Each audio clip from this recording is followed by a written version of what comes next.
नाम आसिम वासिम उर्फ समर अली, पिता का नाम ताज मोहम्मद, उम्र 25 साल, निवासी चक नंबर 32, तहसील सादिकाबाद, जिला रहीम यार खान, पाकिस्तान का रहने वाला। जुर्म भारत के खिलाफ जासूसी, अंजाम जेल की सलाखों के पीछे। ये ब्यौरा है पाकिस्तान के एक जासूस समर अली का, जिसे दिल्ली पुलिस स्पेशल सेल ने गुप्त सूचना के आधार पर गिरफ्तार किया है। स्पेशल सेल को पिछले कुछ दिनों से सूचना मिल रही थी कि एक पाकिस्तानी जासूस दिल्ली में ही कहीं छिपा बैठा है। पुलिस के पास ये भी सूचना थी कि ये जासूस भारतीय सेना के गुप्त ठिकानों और जरूरी दस्तावेजों को पाकिस्तानी खुफिया एजेंसी ISI तक पहुंचा रहा है, जो भारतीय सुरक्षा के लिए खतरनाक साबित हो सकता है। मई 2004 में बांग्लादेश बॉर्डर क्रॉस करके इंडिया में आया था और पंचफिरान झुग्गियों में आकर इसने शरण ली थी। एक इन्फॉर्मेशन के बेसिस पे ट्रैप लगाकर स्कॉट हॉस्पिटल के पास एक कोरियर सर्विस से असीम वसीम अलियास समर अली नाम के एक पाकिस्तानी स्पाई को गिरफ्तार किया गया। वो सादिकाबाद रहीम यार खान पाकिस्तान का रहने वाला है। इसी सूचना के आधार पर ACP SK तिवारी की देखरेख में एक टीम बनाई गई।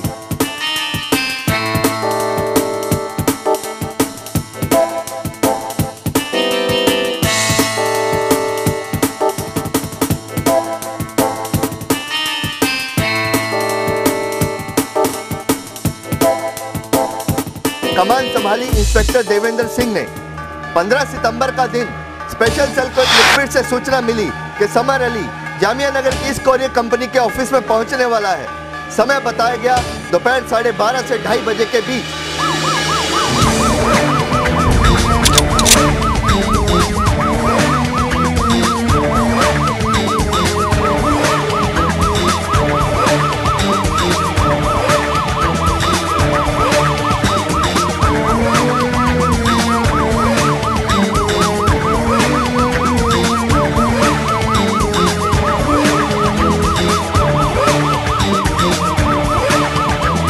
पुलिस ने बिना समय गवाए कोरियर ऑफिस को घेर लिया।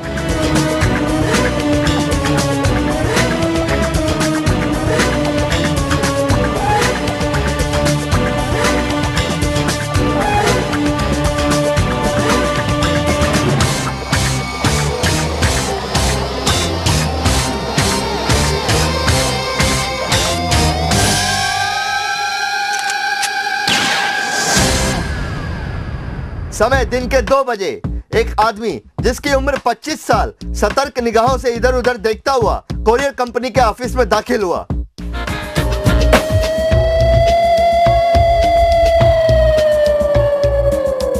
मुखबिर का इशारा मिलते ही पुलिस टीम ने इसे बिना कोई मौका दिए धर दबोचा।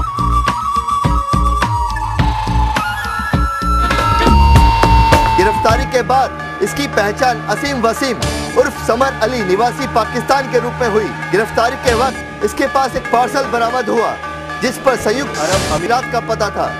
उस पार्सल को खोलने पर पुलिस टीम की आंखें खुली की खुली रह गई, क्योंकि उसके अंदर भारतीय सेना की खुफिया जानकारी और उनके ठिकानों के नक्शे थे। इसके घर से भी कुछ आपत्तिजनक दस्तावेज मिले हैं। इसमें कई सीक्रेट क्लासिफाइड डॉक्यूमेंट्स थे जो कि इंडियन आर्मी से रिलेटेड थे और उस डॉक्यूमेंट्स को सीज़ किया गया। चूँकि वो क्लासिफाइड डॉक्यूमेंट थे इसलिए ऑफिशियल सीक्रेट एक्ट का मुकदमा दे करके इसे गिरफ्तार किया गया। मासूम सा दिखने वाला ये लड़का पूछताछ करने पर पता चला कि पाकिस्तानी जासूस था। इसे भारत में जासूसी करने से पहले पाकिस्तानी खुफिया एजेंसी ने ट्रेनिंग दी थी। कि ट्रेनिंग के लिए तो ट्रेनिंग सेंटर्स होते ही हैं। पड़ोसी देश जरूर हमारे देश को डिस्टेबलाइज करने के लिए, यहाँ पे परेशानी खड़ी करने के लिए जरूर कार्रवाई कर रहा है। और अब तक जितने भी पकड़े गए हैं सब पाकिस्तान ट्रेंड हैं और सब ट्रेंड हैं और सबका मिशन एक है, देश में प्रॉब्लम क्रिएट करना ताकि किसी प्रकार से देश का विघटन हो। मुझे बताया गया कि भाई ये स्पेशल फोर्स है यहाँ की, तो जिन्होंने फिर मेरे को बोला कि भाई तुम्हें यहाँ पे ट्रेनिंग होगी, तुम यहीं पे काम करोगे। तो मैं वहाँ पे ट्रेनिंग करना शुरू कर दिया। तो उन्होंने बोला कि भाई तुम हिंदुस्तान जाओगे जासूसी के लिए। इनको मोटिवेट किया हुआ है जिहाद के नाम पे कि आप जो काम करेंगे वो जिहाद के लिए आप काम कर रहे हैं, आप जिहादी हैं। तो ये उस मोटिवेशन पे काम करते हैं। ट्रेनिंग के बाद हवाई जहाज से इसे कराची से ढाका भेजा गया। समर अली को ढाका से बांग्लादेश बॉर्डर पार कराने में मदद की ढाका में मौजूद एक आईएसआई एजेंट ने, और फिर ये ट्रेन के रास्ते कलकत्ता से दिल्ली पहुंचा। पाकिस्तान मैं तो पहले बांग्लादेश आया था, तो वहाँ से फिर बॉर्डर क्रॉस किया था, वहाँ से यहाँ मैं दिल्ली पहुँच गया, तो दिल्ली में रह रहा था बस। दिल्ली में आकर समर अली निजामुद्दीन में पंच बिरान की झुग्गियों में जाकर शिराज से मिला। इसने खुद को राजस्थान का ड्राइवर बताया। शिराज ने इसे अपने पड़ोस की झुग्गी दिलवा दी। यहाँ पर सिराज से आकर ये मिला और उसको अपने बारे में बतलाया कि मैं राजस्थान से आया हूँ और पेशे से ड्राइवर हूँ, मुझे यहाँ आसपास कोई रहने की जगह दिलवा दो। सिराज ने इसको अपने पड़ोस में एक झुग्गी किराए पर दिलवा दी, जो ये यहाँ रहने लगा। रहने का ठिकाना मिलने के बाद इसने अपने असली मकसद को अंजाम देना शुरू किया।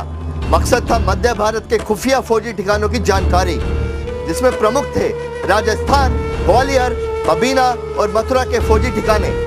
बीच बीच में ये मिलिट्री की जगहों पर जाकर, जैसे ग्वालियर, झांसी, बबीना, मथुरा या जयपुर, जोधपुर वगैरह जाकर भी सूचनाएं एकत्रित करता रहता था।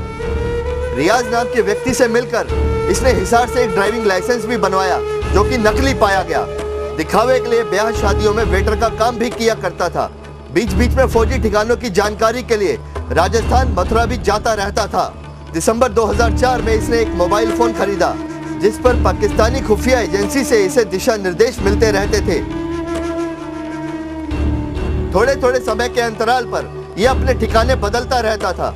करीब 1.5 महीने ये मदनपुर खादर गांव में रहा और फिलहाल ये कालिंदी कुंज के पास शाहीन बाग में रह रहा था। अभी फिलहाल ये शाहीन बाग इलाके में रह रहा था, जो एक मुस्लिम बहुल एरिया है, इसलिए इसकी पहचान करने में और इसको तलाश करने में काफ़ी दिक्कतें पेश आई थी।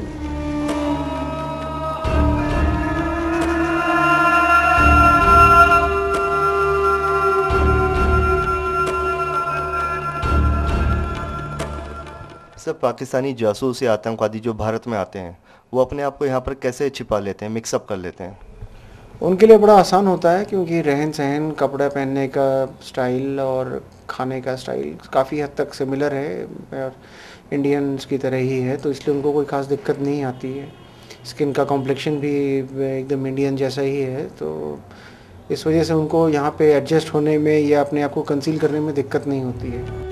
इसे पाकिस्तान की खुफिया एजेंसी की तरफ से एक मुस्लिम कमर्शियल बैंक का इंटरनेशनल एटीएम कार्ड, 7,000 की भारतीय मुद्रा और आगरा से बना फेक ड्राइविंग लाइसेंस दिया गया। रुपयों की जरूरत पड़ने पर यह इसी एटीएम कार्ड का उपयोग करता था। ये मुस्लिम कमर्शियल बैंक के एटीएम कार्ड के थ्रू लगभग 1 लाख रुपए से ज़्यादा की पेमेंट PIO पाकिस्तान से ले चुका है, जिसकी स्टेटमेंट हमने बैंकों से निकलवाई है।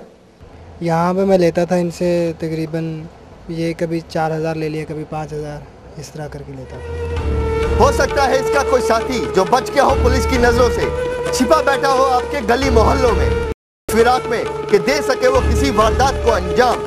ऐसा कोई भी व्यक्ति आ रहा हो आपकी नजरों में, तो बेखौफ होकर पुलिस को सूचना दे। सजग और सतर्क पब्लिक जो है बहुत इम्पोर्टेंट है, और बिना उनके तो हम लोग हमारा काम हमेशा अधूरा ही रहता है। और अगर वो अलर्ट होंगे, वो सतर्क रहेंगे, तो इन्फॉर्मेशन हमारे पास जल्दी भी आ सकती है और देश को कम नुकसान होगा। तो देश की सेफ्टी सिक्योरिटी तो पब्लिक के ऊपर ज़्यादा रहती है और लॉ इन्फोर्समेंट एजेंसीज के ऊपर कम होती है। याद रखिए, आपकी चौकस निगाहें डाल सकती है इन्हें सलाखों के पीछे।